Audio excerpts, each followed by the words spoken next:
묵상 기도하시겠습니다.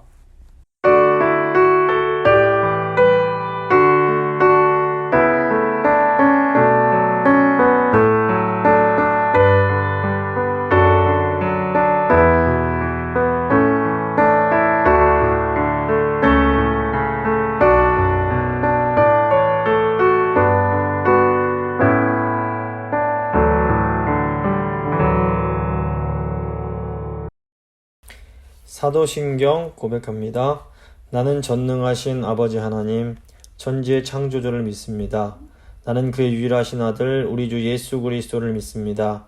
그는 성령으로 잉태되어 동정녀 마리아에게서 나시고 본디오 빌라도에게 고난을 받아 십자가에 못 박혀 죽으시고 장사된 지 사흘 만에 죽은 자 가운데서 다시 살아나셨으며 하늘에 오르시어 전능하신 아버지 하나님 우편에 앉아 계시다가 거기로부터 살아있는 자와 죽은 자를 심판하러 오십니다.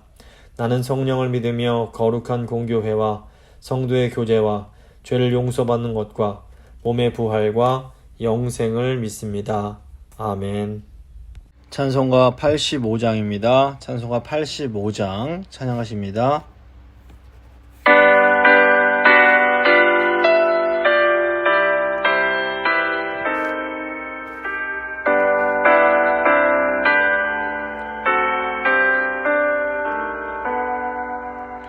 구주를 생각만 해도 이렇게 족하듯 주 얼굴 배울 때야 얼마나 좋을 때야 만민의 구주 귀하신 이름은 천지에 있는 이름 중 비할 데 없도다. 참 회개하는 자에게 소망이 되시고 구하고 찾는 자에게 기쁨이 되신다. 예수의 넓은 사랑을 어찌다 말하랴. 주 사랑 받은 사람만 그 사랑 알도다. 사랑의 구주 예수여 내 기쁨 되시고 이제로부터 영원히 영광이 되소서. 아멘.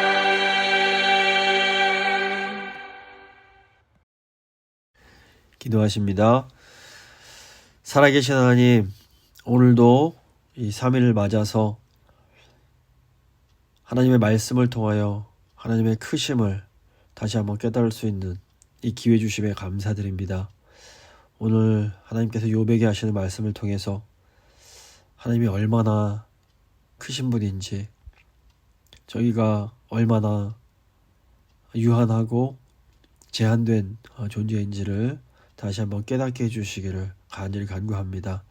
오늘 말씀 통해서 오직 하나님만 의지하는 그런 결단하는 시간 될 수 있도록 주여 저희를 붙들어 주시옵소서. 주님께 모든 것 의탁하며 귀하신 우리 주 예수 그리스도의 이름으로 기도드립니다. 아멘.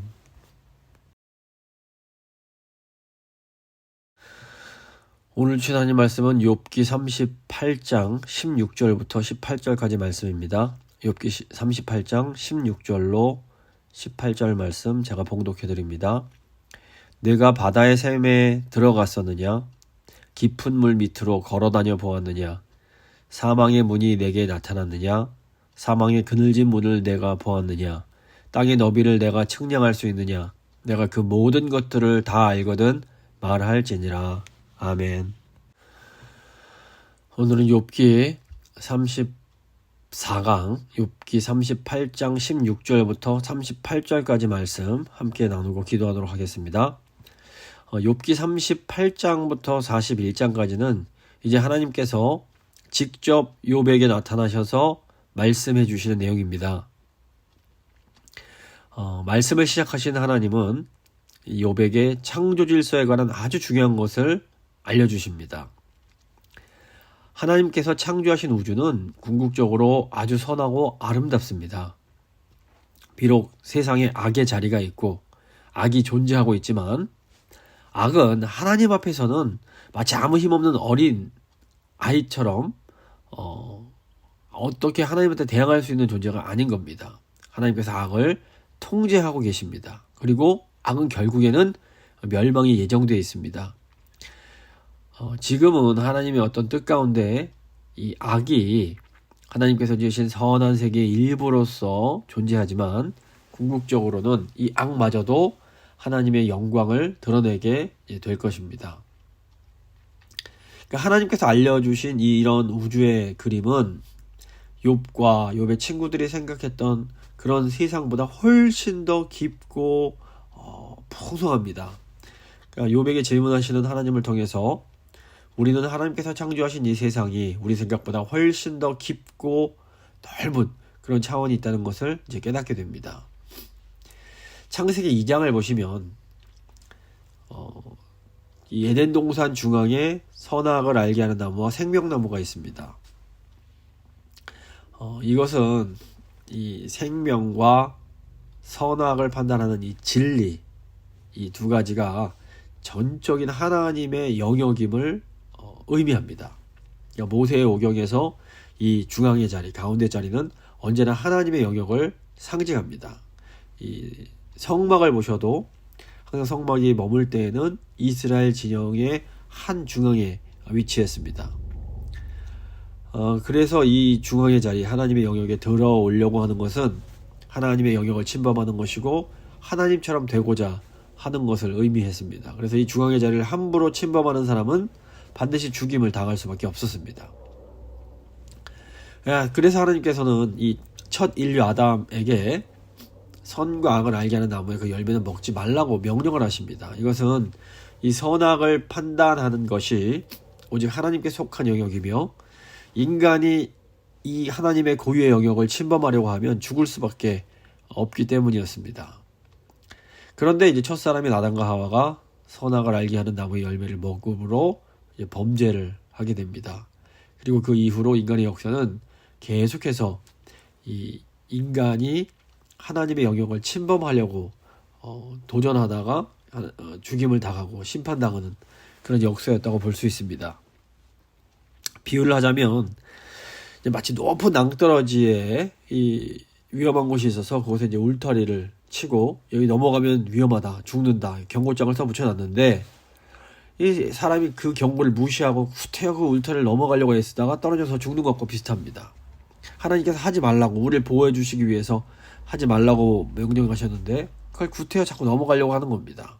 그러니까 욥이 의로운 사람이었음에도 자신의 기준으로 하나님이 이거 의로우지 못하신 거 아니야? 뭐 이런 말하는 것 자체가 하나님께서 그어두신 이런 경계선을 넘어가려고 하는 그런 이제 그 행동과 같다고 볼 수 있습니다.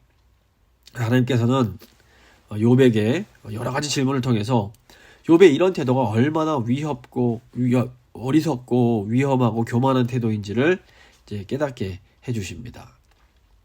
이제 38장 16에서 18절 보시면 죽은 자의 자리에 대한 내용이 나옵니다. 16절부터 18절 말씀입니다. 내가 바다의 샘에 들어갔었느냐? 깊은 물 밑으로 걸어다녀 보았느냐? 사망의 문이 내게 나타났느냐? 사망의 그늘진 문을 내가 보았느냐? 땅의 너비를 내가 측량할 수 있느냐? 내가 그 모든 것을 다 알거든 말할지니라. 하나님께서 욥에게 바다의 샘, 깊은 물 밑의 세계에 가본 적이 있느냐 물으십니다. 만약에 욥이 그곳에 가봤다면 사망의 그늘진 문을 보았을 거라고 하시는 겁니다.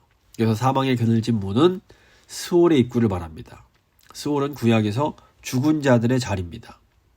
따라서 바다의 샘이나 깊은 물 밑은 거칠고 무질서한 바다 아래 깊은 곳, 즉 어둡고 깊은 스올의 경계를 의미합니다. 여기서 지금 18절에 나오는 땅의 너비는 땅 아래 있는 지하세계의 그 거대한 넓이를 의미합니다.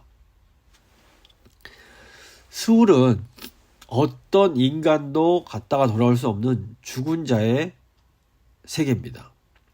결국 하나님은 욥에게 내가 존재의 마지막 자리인 그 죽음에 이르러 본 적이 있느냐 이렇게 물으시는 겁니다. 하나님께서 욥기 이제 1장과 2장 보시면 욥의 몸은 건드리되 생명은 절대 손대지 말라고 명령을 하십니다. 이게 무슨 말인가 하면 욥은 그 사망의 자리로 내려갈 수 없음을 의미합니다. 너무 고통스러운 상황 속에서 욥이 죽음을 사모했지만 욥은 하나님께서 허락하시지 않으면 죽음으로 갈 수조차 없는 존재인 겁니다. 욥은 극심한 고난을 겪으면서 자신이 마치 죽음의 문턱에 가본 것처럼 느낄 수는 있습니다. 하지만 죽음이란 것은 본질상 살아있는 인간이 경험할 수 있는 영역이 아닙니다. 그러니까 죽은 자들의 자리는 창조세계에서 가장 깊고 가장 어둡고 가장 나쁜 곳으로 여겨집니다. 욥은 이것을 알지 못하고 사실 이곳은 욥의 어떤 통제에서 벗어나 있는 곳입니다. 하지만 이런 지하세계, 어두운 세계도 하나님의 완전한 지식과 통제 아래 있다는 겁니다. 하나님은 지하세계의 모든 것을 알고 계십니다. 이 우주에 하나님의 지식이나 하나님의 통제를 벗어나 있는 어두운 구석이나 어떤 그런 곳은 아무것도 없다는 겁니다. 욥은 죽음의 문을 통과해 본 적이 없었습니다. 하지만 예수님은 죽음의 문을 통과하셨습니다. 우리 예수님은 죽은 자들의 자리에 깊숙이 들어가셨다가 그곳에서 승리하고 돌아오십니다. 그래서 지하세계의 어둠은 하나님의 선한 창조나 하나님께서 이루실 궁극적인 승리에 어떠한 해도 가하지 못하는 겁니다. 그렇기 때문에 이 무서운 자리로 여겨지던 이 죽음의 자리는 더 이상 예수 그리스도 안에 있는 그 성도들을 위협하지 못하는 겁니다. 이제 38장 19절 21절 보시면 빛과 어두움이 나옵니다. 19절입니다. 어느 것이 광명이 있는 곳으로 가는 길이냐, 어느 것이 흑암이 있는 곳으로 가는 길이냐, 너는 그의 지경으로 그를 데려갈 수 있느냐, 그의 집으로 가는 길을 알고 있느냐, 내가 아마도 알리라, 내가 그때에 태어났으리니 너의 횟수가 많음이니라. 하나님은 욥에게 광명이나 흑암으로 가는 길을 아느냐, 광명과 흑암을 집으로 인도할 수 있느냐 이렇게 물으십니다. 여기 지금 광명, 즉 빛과 흑암, 어두움은 물리적인 것을 넘어서 이 선과 악, 질서와 무질서 또는 기쁨과 슬픔을 상징하는 것이라고 볼 수 있습니다. 아담과 하와는 이 선악을 알고 싶어서 선악을 알게 하는 이 나무의 열매를 먹었습니다. 하지만 그런 인간의 욕망은 광명과 흑암으로 가는 길을 찾아주기는커녕 도리어 길을 잃어버리게 만들었습니다. 하지만 우리 하나님께는 흑암과 빛이 별로 다를 게 없습니다. 인간은 암흑 속에서 아무것도 보지 못하지만 하나님은 빛과 어둠이 똑같습니다. 빛 속에도 하나님은 계시지만 흑암 가운데도 계십니다. 출애굽기 20장 21절 보시면 모세가 하나님이 계신 흑암으로 가까이 가니라 이런 말씀이 나옵니다. 인간은 흑암 속에서 아무것도 볼 수 없고 아무것도 할 수 없습니다. 하지만 하나님께는 흑암도 빛과 같이 그저 피조물에 불과합니다. 하나님은 빛 가운데에서도 말씀하시고 흑암 가운데에서도 말씀하십니다. 우리는 이 빛과 질서는 좋은 것이고 흑암과 혼돈은 악한 것이다 이렇게 단정할 때가 많습니다. 그래서 우리의 이 빛 가운데 모든 것이 계획대로 잘 진행되면 이것은 좋은 것이지만 우리가 예상치 못한 일이 사고가 난다거나 갑자기 우리가 예상치 못한 일들이 일어나는 것은 이것은 악한 것이다 이렇게 생각할 때가 많습니다. 욥의 친구들도 그렇게 생각을 했고 욥 역시 이런 생각 때문에 굉장히 괴로워했습니다. 욥이 고난당하는 것은 이 흑암과 같은 것이고 나쁜 것이다, 이렇게만 생각을 했기 때문입니다. 하지만 하나님은 인간의 이런 단순한 사고방식을 깨트리시고 빛과 어둠, 질서와 무질서, 이 모든 것이 하나님의 뜻 안에서 하나님의 통제 가운데 하나님의 영광을 위하여 일하는 것들이란 것을 가르쳐 주십니다. 이런 정말 우리의 어떤 수준을 훨씬 넘어서는 이 크신 하나님을 깨달을 때에 우리는 하나님 앞에서 겸손해질 수밖에 없는 것입니다. 이제 38장 22절부터 38절을 보시면 이제 하늘과 이 창조 질서에 대한 것을 또 하나님께서 말씀하시는데, 하나님께서 이제 욥을 향해서 하늘을 올려보라고 그러십니다. 이 하늘이 세상을 다스리는 하나님의 그 놀라운 지혜에 대해서 무엇을 가르쳐 주는지를 생각해 보라는 것입니다. 총 이제 5개의 단락이 나오는데 그 중에 4개는 이 물에 대한 내용입니다. 이 왜 물에 대해 말씀하실까? 이 현대 과학의 눈으로 봐도 이 물은 정말로 생명의 근원입니다. 물이 없다면 생명이 처음부터 존재할 수가 없었습니다. 지구 표면의 70%가 물이고 현재까지 우주에서 발견된 행성 중에서 지구가 가장 물이 많다고 합니다. 그래서 지구에만 생명이 존재할 수 있는 겁니다. 아직 다른 그런 물이 있는 행성을 찾지를 못했습니다. 인간의 몸 역시 70% 정도가 물로 이루어져 있습니다.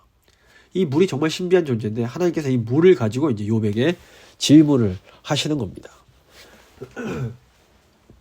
38장 22절에서 24절 보시면 눈과 우박이 나옵니다. 내가 눈 곳간에 들어갔었느냐? 우박 창고를 보았느냐? 내가 환난 때와 교전과 전쟁의 날을 위하여 이것을 남겨두었노라. 광명이 어느 길로 뻗치며 동풍이 어느 길로 땅에 흩어지느냐. 하나님께서는 먼저 사람들을 파괴하고 심판하기 위해서 이 사용하는 물을 말씀하십니다. 지금 22절 보시면 눈 곳간 우박 창고가 나옵니다. 이 하늘의 창고는 하늘 궁창 위에 있는 다양한 종류의 물들이 보관된 곳을 의미한다고 볼 수 있습니다. 이 창고에 이제 창문들이 있어서 하나님께서 가끔 이 창문을 열어서 이 창고에 보관된 것들을 땅에 떨어져 내리게 하시는 겁니다. 이 표현은 이 고대인들의 눈높이에 맞춰서 이제 설명해 주시는 것으로 이제 이해할 필요가 있습니다. 뭐 이거를 무슨 현대 과학에 맞춰서 이게 이렇게 이해하는 건 되게 어리석은 겁니다. 그래서 이제 눈과 우박을 말씀하실 때 눈과 우박은 성경에서 전쟁 및 파괴, 어떤 환난과 관련이 있습니다. 출애굽 당시 하나님께서 애굽 땅에 우박이 내려서 초토화시키십니다. 여호수아 10장 보시면 하나님께서 아모리 족속을 두렵게 하시기 위해서 큰 우박 덩어리를 내리게 하시는 그런 내용이 나옵니다. 시편에도 보면 이 우박이 하나님의 진노를 표현하는 도구로 사용이 됩니다. 또 눈 역시 하나님께서 사용하시는 전쟁 무기를 상징합니다. 24절에 나오는 광명은 하늘에서 내리는 번개를 이제 의미한다고 볼 수 있고, 동풍은 이제 이때 불이 닥치는, 눈과 우박이 내릴 때 불어닥치는 폭풍을 의미합니다. 이 광명과 동풍도 이 세상에 닥치는 무서운 파괴를 상징하는 겁니다. 물이 이렇게 세상을 파괴하는데 사용될 수 있습니다. 그런데 물이 꼭 이렇게만 사용되는 것은 아닙니다. 38장 25절에서 27절 보시면 하나님께서는 물로 죽음과 파괴를 내리실 수 있지만 또한 생명을 주는 비를 내리게 하실 수도 있는 겁니다. 25절 누가 홍수를 위하여 물길을 터주었으며 우레와 번갯길을 내주었느냐? 누가 사람 없는 땅에 사람 없는 광야에 비를 내리며 황무하고 황폐한 토지를 흡족하게 하여 연한 풀이 돋아나게 하였느냐? 똑같이 하나님께서 보내신 물이지만 그 결과는 전혀 다를 수가 있습니다. 눈과 우박은 전투와 전쟁에서 사람들에게 어려움을 안기지만 이렇게 비와 같은 이런 물은 사람이 없는 땅과 광야에 사람이 살지 않고 경작할 수 없는 그런 땅에 아주 황폐한 곳에 물을 공급해서 초목이 자라나게 해주기도 합니다. 근데 여기서 조금 흥미로운 것은 우리에게 생명을 주는 물이라 해도 이렇게 보슬보슬 내는 좋은 물일 뿐만 아니라 무서운 홍수나 폭풍으로 임할 수도 있는 겁니다. 그러니까 우리가 경험하기에는 우박과 눈이나 번개와 천둥치는 폭풍우나 다 똑같이 두려워 보입니다. 하지만 똑같이 두려운 물이라 해도 어떤 경우에는 무서운 심판의 결과를 낳고 어떤 경우에는 놀라운 생명을 가져다 줄 수 있습니다. 그러니까 하나님께서 때로 우리 앞에 이런 뭐 폭풍 같은 정말 무서운 이런 상황을 주실 수가 있습니다. 그런데 이 상황이 아무리 무시무시해 보인다 할지라도 이 상황이 과연 어떤 결과로 나타날 것인지는 이게 우리가 아니라 하나님께 달려있는 겁니다. 하나님께서 원하시면 아무리 두려운 상황도 결국에는 놀라운 생명, 이 정말 황폐하던 곳을 이렇게 푸른 초장으로 바꾸게 하는 놀라운 생명으로 나타날 수도 있는 겁니다. 그래서 저희가 이 하나님의 이 놀라운 일하심과 섭리를 좀 잘 생각해 볼 필요가 있습니다. 그래서 이것은 우리로 하여금 일희일비하는 것이 아니라 지금 눈에 보일 때 너무 큰일 같고 막 그냥 폭풍 같고 너무 무서울지라도 이것이 결국에는 우리를 살리는 그런 일이 될 수 있다는 것을 저희가 기억하면서 하나님을 의지해야 됩니다. 38장 28절에 30절 보시면 비에게 아비가 있느냐? 이슬방울은 누가 나왔느냐? 얼음은 누구의 태에서 났느냐? 공중의 서리는 누가 나왔느냐? 물은 돌같이 굳어지고 깊은 바다의 수면은 얼어붙느니라. 과학이 정말 매우 발달한 오늘날에도 여전히 과학자들이 물에 대해서 밝히지 못한 신비가 존재합니다. 추운 겨울이 되면 강물이 얼어붙는데 여기 아주 신비한 일이 있습니다. 물은 아시다시피 섭씨 0도에 얼기 시작합니다. 그런데 참으로 이상하게도 이 물의 밀도는 0도가 아니라 약 4도일 때 가장 크다고 합니다. 이게 무슨 말인가 하면 얼음이 얼면 이 0도보다 0도 때부터 얼기 때문에 얼음은 이 물보다 밀도가 약해서 가볍기 때문에 그러니까 그 물 위에 뜰 수밖에 없게 됩니다. 그런데 너무 신기한 것은 이 보통 다른 물질들은 고체가 액체보다 더 밀도가 높다고 합니다. 그래서 보통 다른 물질들은 이 얼 때에 밑에서부터 이렇게 위로 올라와서 얼게 된다고 합니다. 그러니까 저희가 이제 냉장고, 냉동실에 음료수 넣어놓으면 밑부터 어는 것을 볼 수가 있습니다. 근데 이게 왜 중요한가 하면 만약에 물이 다른 액체들처럼 밑에서부터 온다면 겨울에 강물이 얼 때에 밑에서부터 얼기 때문에 물고기가 살아남을 수가 없습니다.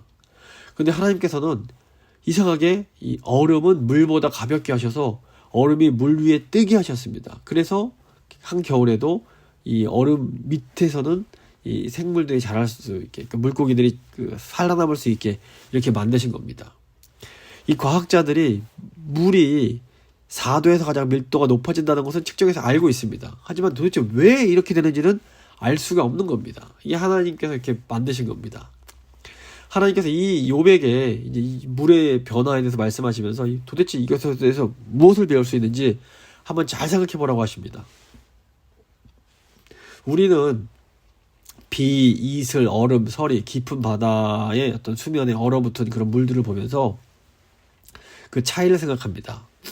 비와 이슬은 곡식이 자라나게 하지만 얼음과 서리는 생명을 위협합니다. 요즘 이 한국이 굉장히 추워서 난리라고 그러는데 얼음 물은 또 이제 위협적인 깊은 바다를 덮고 그 아래에 있는 혼란스러운 공포를 숨겨주는 역할을 하는 것처럼 보이기도 합니다. 근데 이제 하나님께서는 물의 아버지, 물을 낳은 분이 누군지 생각해 보라고 하십니다. 그러니까 이것은 창조자 하나님과 모든 형태의 물, 즉 생명을 주는 물이든지 죽음을 주는 물이든지 이 모든 것들이 긴밀한 관계가 있고 다 하나님으로부터 나온 것임을 생각하라는 겁니다.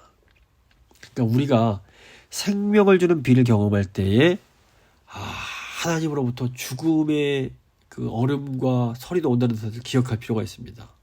또 이 얼음과 서리 가운데 그런 공포를 경험할 때에도 생명을 주시는 분이 하나님이시라는 것도 또 기억할 필요가 있는 겁니다. 그래서 이 모든 것 위에 계신 하나님을 생각하면서 하나님을 전적으로 신뢰하는 것이 우리에게 반드시 필요합니다. 이제 38장 31절 33절 보시면 하나님께서 욥에게 하늘을 좀 보라고 하십니다. 내가 묘성을 메어 묶을 수 있으며 삼성의 띠를 풀 수 있겠느냐? 너는 별자리들을 각각 제때에 이끌어낼 수 있으며 북두성을 다른 별들에게로 이끌어갈 수 있겠느냐? 내가 하늘의 궤도를 아느냐? 하늘로 하여금 그 법칙을 땅에 베풀게 하겠느냐? 그래서 묘성은 저희가 아는 북두칠성을 말하고 삼성은 오리온 성자를 말합니다. 북두칠성은 보통 봄에 그 모습이 나타나고 오리온은 10월에서 1월까지 그리고 이제 가을 지나서 이제 겨울의 그 시간에 이제 간헐적으로 보이게 됩니다. 이 묘성을 묶는다라는 것은 내가 여름 내내 봄이 머물게 할 수 있겠느냐 이렇게 물으시는 겁니다. 삼성의 띠를 푼다는 것은 이 자연 가운데 겨울이 꽉 묶어놓은 것을 네가 풀 수 있느냐 이런 의미라고 볼 수 있습니다. 이런 질문에는 그 어떤 인간도 그렇다라고 대답할 수가 없습니다. 과학자들이 우주에 대한 지식을 더 알아가면 갈수록 이 우주를 창조하신 하나님의 능력과 신비에 더욱더 감탄할 수밖에 없습니다. 현대과학에 따르면 138억 년 전에 이 빅뱅이란 걸 통해서 이 우주가 시작되었다고 봅니다. 보통 이제 기독교 우리 그리스도인들은 이때 이제 하나님께서 창조를 시작한 시기가 있다라고 봅니다. 그리고 이제 우리가 상상할 수 없는 오랜 134억 년 동안 이 하나님께서 하늘에서 별을 만들어내십니다.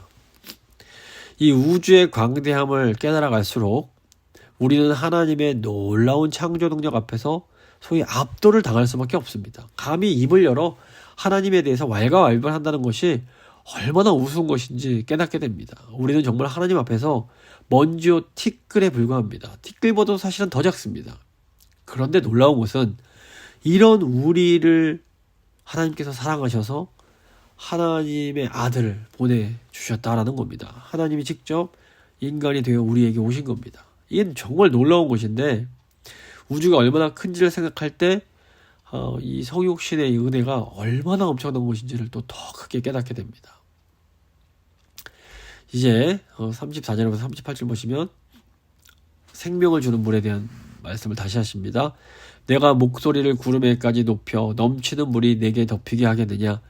내가 번개를 보내어 가게 하되 번개가 내게 우리가 여기 있나이다 하게 하겠느냐? 하나님은 욥이 구름에게 말해서 비를 내리게 할 수 있으며 번개에게 명령해서 번개를 땅에 내리치게 할 수 있는지를 물으십니다. 이런 일을 하려면 아주 인간이 아주 상상할 수 없는 놀라운 지혜를 가져야만 됩니다. 36절부터 38절입니다. 가슴 속의 지혜는 누가 준 것이냐? 수탉에게 슬기를 준 자가 누구냐? 누가 지혜로 구름에 수를 세겠느냐? 누가 하늘에 물주머니를 기울이겠느냐? 티끌이 덩어리를 이루며 흙덩이가 서로 붙게 하겠느냐? 여기 구름에 수를 센다라는 것은 구름을 통제할 수 있는 능력을 의미합니다. 하늘의 물주머니를 기울이는 것은 하늘에 있는 물을 땅에 들이붓는 것을 의미하고 이제 또 하늘에 지금 티끌이 덩어리고 흙덩이가 서로 붙는 것은 하늘에서 비가 내리면서 마른 땅이 이제 진흙으로 변하면서 흙이 서로 옮겨붙는 것을 의미합니다. 지금 하나님께서 욥으로 하여금 깨닫기를 원하시는 것은 그 어떤 인간도 이 생명을 주는 물에게 명령할 수 없다라는 겁니다. 어떤 사람도 비를 명령해서 생명을 기를 수 없고 우박이나 눈을 막아서 심판을 면하게 할 수 없습니다. 이런 능력은 인간에게는 없고 오직 하나님께만 있는 겁니다. 욥은 하나님께서 하신 어떤 질문에도 예 그렇습니다. 제가 할 수 있습니다. 이런 대답을 할 수 없습니다. 그런데도 하나님께서 다 아시지만 계속해서 욥을 향해서 질문을 던지십니다. 네가 이거 할 수 있겠느냐? 네가 이걸 알겠느냐? 왜 하나님은 대답도 할 수 없는 질문을 욥에게 하고 계신 걸까요? 욥에게 질문하시는 하나님의 의도는 두 가지로 생각할 수 있습니다. 첫째로 하나님이 욥에게 질문하심으로써 인간이 얼마나 영광스러운 존재인지를 알려주시는 겁니다. 하나님의 질문을 받는다는 것 자체가 놀라운 인간의 특권입니다. 우주에 존재하는 어떤 피조물도 인간 외에는 하나님께 질문을 받는 영광을 누리지 못합니다. 하나님께서 인간을 이 놀라운 창조 세계를 다스리는 존재로 삼으셨다는 것은 진짜 놀라운 겁니다. 어떤 의미에서 보면 이 지구에 인간이 존재하지 않는다면 이 지구, 나아가 우주는 아무 의미가 없습니다. 물론 뭐 하나님이 보고 계시지만 이게 인간이 없다면 이 지구는 정말 의미가 없는 겁니다. 아무리 풀이 많고 물고기가 많고 다양한 동물이 있다 해도 이 지구와 우주가 의미를 잃게 됩니다. 왜냐하면 인간이 없으면 그 누구도 이 창조 세계를 알아주지 못하기 때문에 그렇습니다. 인간이 없으면 어떤 동식물도 이름을 가질 수가 없었습니다. 인간이 없으면 꽃은 한 번도 예뻐 본 적이 없는 겁니다.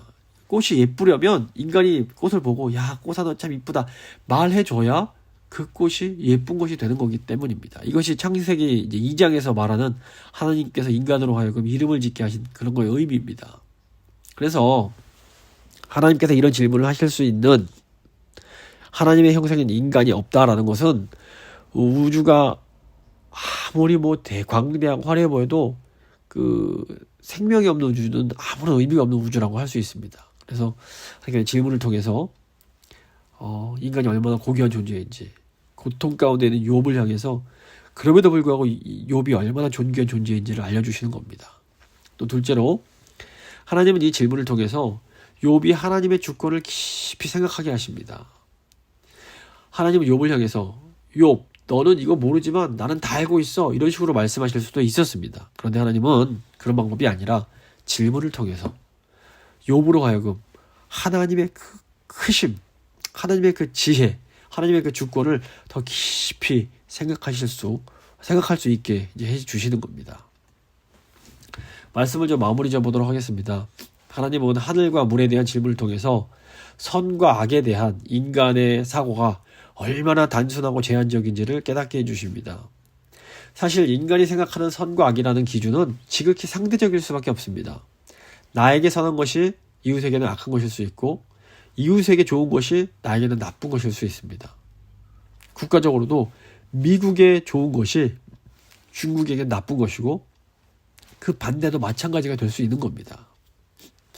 하나님은 물을 통해서 어떤 물은 인간을 파괴하지만 어떤 물은 인간에게 생명을 준다고 말씀하십니다. 인간의 생명을 주는 물도 항상 봄비처럼 부드럽게 내리는 것이 아니라 때로는 폭풍처럼 무섭게 내릴 수도 있습니다. 결국 욥과 우리가 할 수 있는 것은 이 무한히 광대하신 창조주 하나님, 선과 악을 판단하시는 유일한 판단자이신 하나님을 인정하면서 겸손하게 하나님을 의지하는 것밖에 없습니다. 여기서 한번 기도할 때 하나님, 저희가 하나님의 그 크심을, 그 광대하심을 저희가 깨닫고 더 겸손하게 주님만 의지하며 살 수 있도록 겸손의 지혜를 허락하여 주시옵소서. 한번 간절히 기도하겠습니다.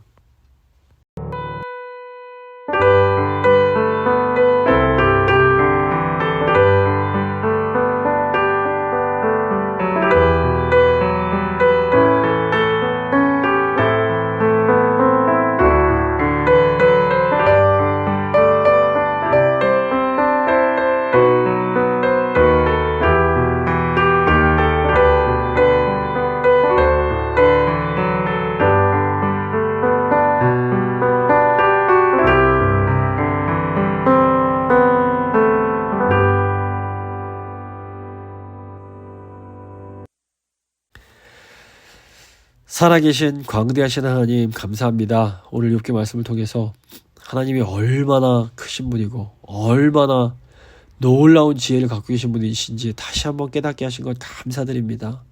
주님, 저희 눈으로 볼 때에는 폭풍우가 나쁜 것 같고 두려운 것이지만 하나님께서 이 폭풍을 통해서도 사막에 강이 흐르게 하시고 정말 메마른 땅에 풀이 자라게 하시는 놀라운 능력의 하나님이심을 고백합니다. 하나님은 또한 온 우주 만물을 놀랍게 창조하신 하나님이심을 저희가 고백합니다. 아버지, 저희의 작은 머리로, 저희의 작은 지혜와 지식으로 하나님의 일하심을 함부로 판단하는 어리석음을 에서 멀어질 수 있도록 도와주시고 늘 겸손하게 하나님만 바라보며 하나님만 의지하며 살아갈 수 있도록 정말 주님, 저희의 마음을 붙들어 주시옵소서. 겸손함의 지혜를 허락하여 주시옵소서. 주님께 모든 것 맡기며 귀하신 예수님 이름으로 기도드립니다. 아멘. 찬송가 207장입니다. 찬송가 207장 찬양하시겠습니다.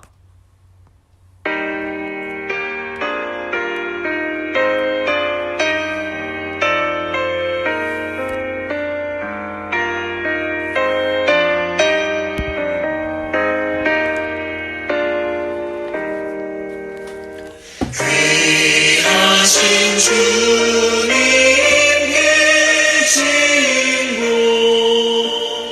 그 백성 앞에 모이네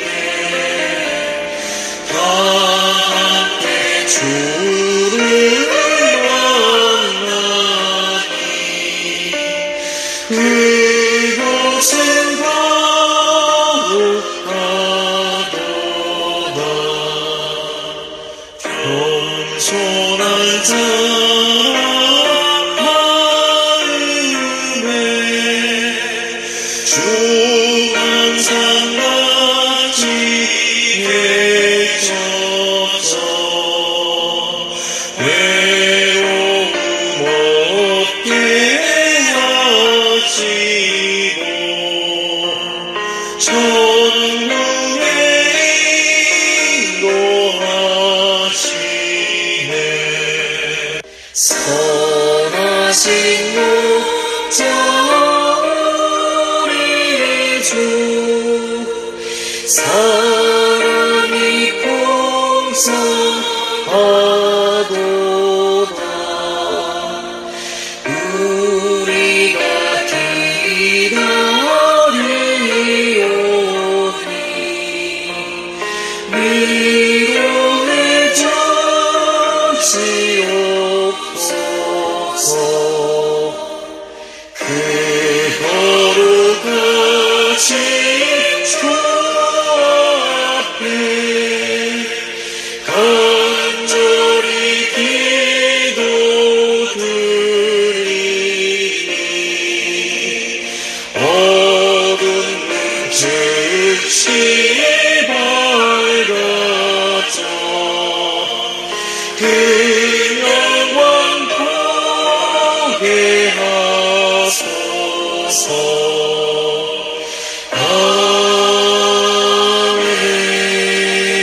아멘. 주님 가르쳐 주신 기도로 예배 마치도록 하겠습니다. 하늘에 계신 우리 아버지, 아버지의 이름을 거룩하게 하시며 아버지의 나라가 오게 하시며 아버지의 뜻이 하늘에서와 같이 땅에서도 이루어지게 하소서. 오늘 우리에게 일용할 양식을 주시고 우리가 우리에게 잘못한 사람을 용서해 준 것 같이 우리 죄를 용서하여 주시고 우리를 시험에 빠지지 않게 하시고 악에서 구하소서. 나라와 권능과 영광이 영원히 아버지의 것입니다. 아멘.